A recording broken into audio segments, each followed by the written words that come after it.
Welcome back to the Garage Gym Experiment podcast. My name's Adam. That's Jake, and we're back again for another great episode. On tonight's episode, we have a HomeGymCon update, some survey results with some made in USA data, and some 2024 spending. We have a new stepper, and then Jake and I are going to have a discussion about the first rack attachment we would go with. So let's get into it, Jake. HomeGymCon update. All right. Thank you, Adam. No huge update other than we're 10 weeks out. So we are just over 70 days away. If you're considering it, now's the time to really look into your hotel, which the room block expires in about 40 days. So you do have that last month, that room block where you can save like $500 a night versus the normal night at the French Lick Resort, that goes away. So you really want to do the planning now. So yeah, just a quick reminder, we're 10 weeks out. I'll also just throw in, we are doing some 2025 planning as well, specifically in regards to where it will be. Would love for anybody to throw in where they want it to be in 2025 in the comments. Yeah, Las Vegas Sphere is really like the number one that we're going for right now. So, we'll see. That's a joke.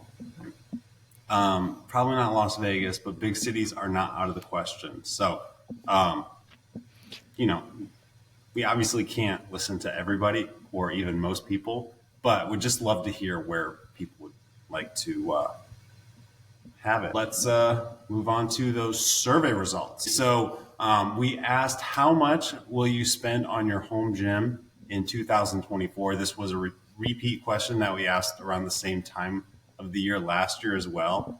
And most people are looking to spend a little bit less. So this year, about 13% say that they will spend less than $100. 20% between $100 and $300. 35% between $300 and $1,000, and then more than $1,000. That's about 32% saying that they'll spend more than $1,000.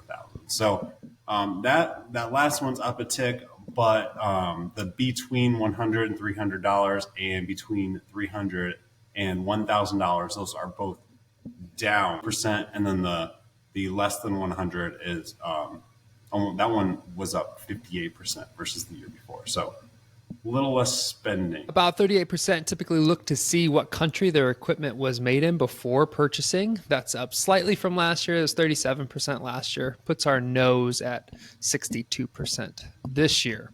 Which country your equipment is coming from? Yeah, I think that one is this is what we've seen in the past, but that is a low number when most people see that for the first time. And then we also just simply asked, what is the level of importance of buying your gym equipment made in your country? So another repeat question. The results didn't change at all. So only 4% said that it's almost essential. Another 26% said important, but most are voting either not important or neutral. So 46% say not important, and then another 24% say neutral. So nearly 7 out of 10, it's not even really on their radar. Similar question for asking about the creator. So do you want to support the creator? Or are you looking to support the creator when you are buying gym equipment? So this one got a little bit more essential votes than made in your country, but it was only 7%. So about 7% said almost essential. Another 33% said important. 42% said not important. And then 19% said neutral. So, we've had kind of some larger discussions around these things in the past. But I mean, this is very similar to what we've seen in the past. So no big surprises for either of us. Okay, and then we have Most have some USA made products, but likely over half is not. So if we asked you what portion of your gym was made in your country, 0 to 25% is at 30%. That's up from 29% last year when we asked the same question. 25 to 50% of the equipment being USA made is at about 32%, and it was about 30.5% the year before. So again, a slight increase, but not too much. 50 to 75%. So the majority of your equipment being USA made at 24, almost 25%, about the same as last year as well. And then 75 to 100% of your equipment being USA made is at 13%, when last year that was at 14%. So a slight drop. But basically, Jake and I were talking about it before. All of those numbers are pretty consistent with the same questions as last year. Same answers. 7 out of 10 are more interested in rack attachments right now versus specialty bars. So when asked if you're more interested in rack attachments or specialty bars, 70% rack attachments, 30% specialty bars. I wish we would have had this question from last year or the previous we year. asked similar things, didn't we? Reversed. I thought it was like when that wave of safety squat bars. Take a look. Specialty bars, they're just like, they haven't been as hot lately. Yeah. All right, new products. So, not necessarily a new product, but the STEPR, which was your first connected stair stepper, specifically created for the home gym, now has kind of a more basic option as opposed to having the 27 HD touchscreen, which had like streaming options and classes. So this one is more of a basic, like just go up, go down, set your workout. It's $1,000 less. You can build your own targets. It has an app coming soon. So yeah, this one just doesn't include the high-tech screen. Just more of a basic, like what you'd see at the gym or, on a treadmill. Personally, I have the STEPR with the fancy HD touchscreen, and I don't really use the streaming platforms or classes. I pretty much just do what this new option does. More specifically, because I'd rather just like watch the TV that's in the gym over my head or whatever's on my phone, which is already like pre-programmed into the stuff I like. So I would most definitely just go with the STEPR Classic if I was choosing between these two. Yeah, you see, like if you were giving me a choice, I'd pick the one with the 27-inch touchscreen TV. But when you put that caveat of the other one being $1,000 less, I'm choosing the other one. And yeah, I'm just I'm using my gym TV, a tablet, or my phone. Saves myself $1,000.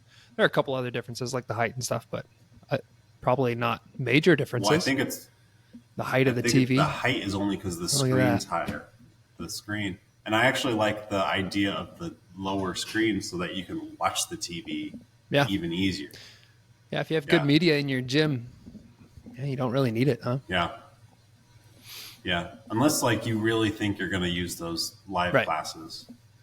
But I mean, I'm excited to try the STEPR, Jake, when I get down to your place. I'm pumped. Yeah. I use it pretty much every day. That's awesome.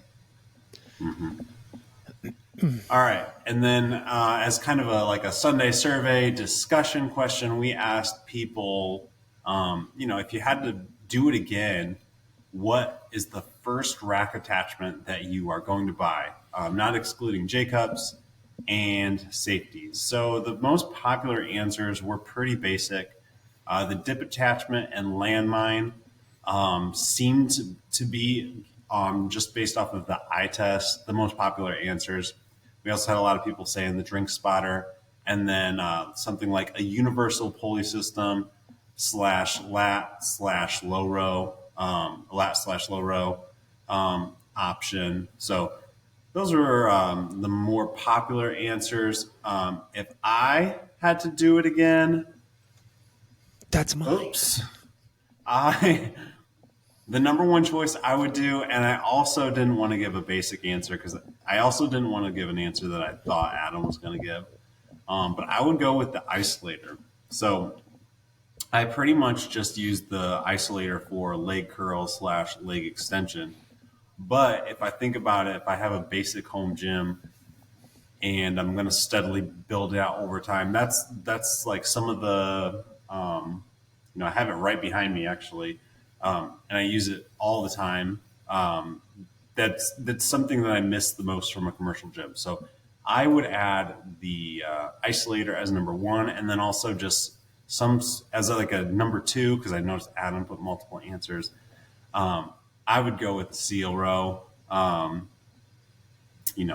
That's a quick way to add some versatility to your gym as well without taking up too much space. And I like the seal row. Nice. All right. My turn. Nice. I have 4 things on here. I totally cheated. The 2 are kind of the same. Did. Okay, so I have like 2 quick, cheap-ish options. One is like a drink spotter.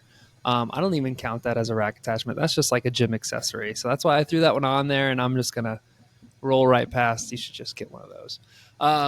But then I did put like roller J cups, and I put specifically the Titan roller J cups. They're not great. They use plastic rollers, but I will say that they're like $100.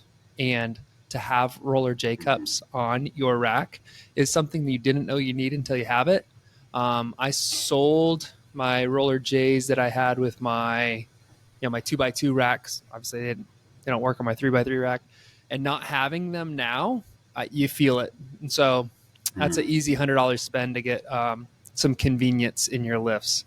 I've really missed those, so I'll probably snag a pair again. Okay.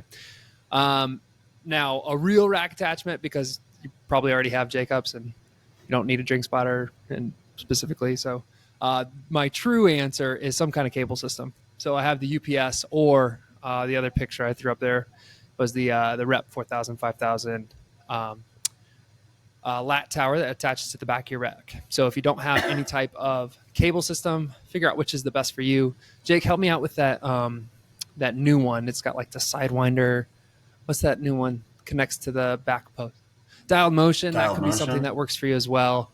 I know there's a magnetic resistance one that everyone's getting in the review world and things like that. So whatever kind of cable system is going to work for you, I think a cable system should be top priority as far as rack attachments go. That's honestly probably that would be my number 2, I think. But I knew you were going to choose that, so threw in the seal with that. Cool. And I think your answer probably depends on which. Just kind of depends on your space and the rack you choose as well. There's so many options these days. So. I mean, I feel like cable attachments and towers are kind of going through what specialty bars went through 2 years ago. And it's like the new hot thing. So. Yep. Cool. All right. Well. Wow. Already. Our time has come to an end. So that's going to do it for us tonight. If you liked the episode, be sure to keep your eye out for new episode releases wherever you listen to podcasts. Stay involved on our social media sites by following Garage Gym Experiment and taking part in our Sunday surveys on Instagram so that you can be part of these conversations.